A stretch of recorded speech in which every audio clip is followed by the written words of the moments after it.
And hello, everybody, and good afternoon. My name is Jim Dabbelt, Executive Director of the Dabbelt Report, Ohio's top girls basketball media source. And welcome to the first edition of Dabs on Sports, which will be presented on the YouTube channel, on my YouTube channel, hopefully every single week as we talk girls basketball and other sports throughout the state. And we'll have some various guests on over the next few weeks to try to touch base with different aspects of the game and so forth. And my first guest actually, we're right here in Milwaukee, Wisconsin, as kind of getting off to a little bit of a rough start with this, but it's a first show, so we'll kind of wing it and see how it goes, and we'll learn from there. But I'm sitting here in Milwaukee, Wisconsin. We were at the USJN's Windy City Classic this morning, and with me today on the first ever Dabs on Sports show is Fairborn's own and Marquette's point guard, Brooklyn Pumroy. Brooklyn, how you doing today? I'm good. How are you? Thanks for having me. Awesome. Thanks for coming out for this. I guess first of all, we'll talk. It'll be about a 10 to 12 minute show, just kind of touch base, see how it goes, and kind of pick your brain on a couple things. First of all, let's talk about college basketball in Marquette. You had a couple really good years at Marquette. As you prepare to think back on, how these first 2 years went, kind of talk about what you've learned and what you've taken away from playing with Marquette the last 2 years. Okay. Well, the first 2 years at Marquette, have been very beneficial to me. We talk a lot about basketball, but I think, basketball aside, I learned a lot and I grew a lot as a person, as not only an athlete, but, a student and, a daughter, a friend, and things like that. So I think that, Terry and, Tyler Summit was also my positions coach, and I spent a lot of time with him, just learning different values and stuff of people. There were just really good people at Marquette that I met, and I think that's really helped me out a lot. And as for basketball, I think it's really helped me grow as a leader, in the classroom and, my family and things like that. I just really am blessed to have the opportunity to have been able to. I know we always talk about being thrown in the fire last year and things like that, but I think that was really beneficial to me in the long run. Talk about, give me maybe one or two of your biggest highlights, biggest moments, biggest memories stepping on the court here at the Owl. Ooh, good question. My biggest highlights and memories. I would say obviously my first game I got in. You have the jitters. You come from a small town in Ohio, and you're playing big time ball now, and it's scary. And I think that those experiences though have really helped me. Like this year, the transition's just been it was so much easier because with experience and being a collegiate athlete, I think it's most important to get experience under your belt, and I think that helped me a lot my freshman year, and so I think that first game going out there was probably the most exciting thing. You talk about basketball, but also academically. It's a big jump going not only from high school to college in sports, but also academically. You have to really be disciplined to be able to keep your grades up to where you want them. Talk about the difference in that, and how difficult was it for you to transcend into the academic side of college? Well, I mean, just as everybody knows, it's a very big shock to a kid when they go into college, and you throw athletics on top of that, and it's pretty stressful. And but just the work ethic that you have, I think, really helps a lot. Like you see a lot of athletes, most of them are graduating more so than normal students, just because the work ethic is so much different, and people respect that.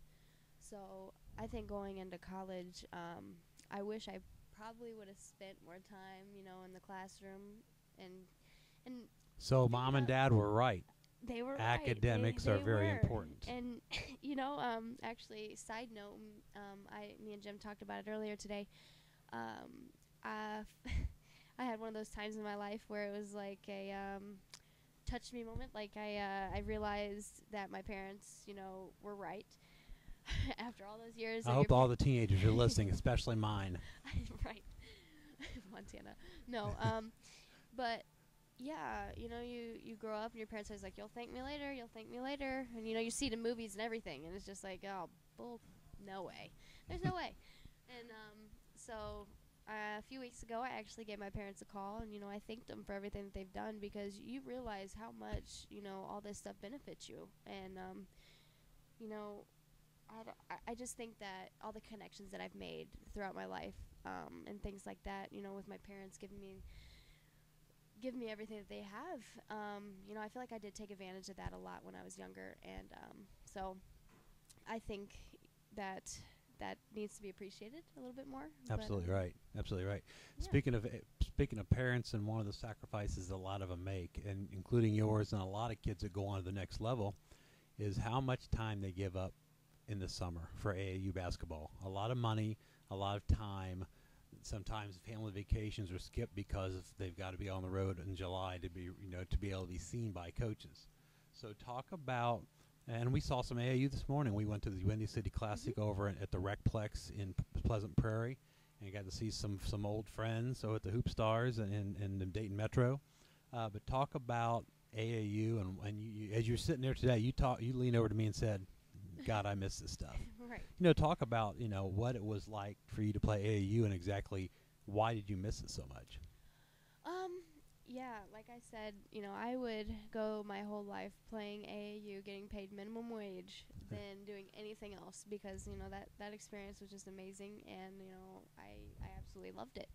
And but yeah, being back in that gym, seeing little kids on the ground eating candy 5 minutes before they go play a game, like that was me. So you miss stuff like that, and you miss the friends. I talked to two of my teammates, my AAU teammates, that I'm really, really good friends with, and that'll probably be one of my best friends for a long time. And you grow with people like that, and you make connections with people that are putting more effort in than just a normal high school athlete, and so I think that with AAU, just as going back to what I said earlier, appreciating that stuff is very important. I wish I would have appreciated that stuff at the time, but AAU, you meet a lot of great people, and I could go to different states and know people, and Jim made a really good point today when he said it's not about what you do, it's about who you know, and I think that's very, very true.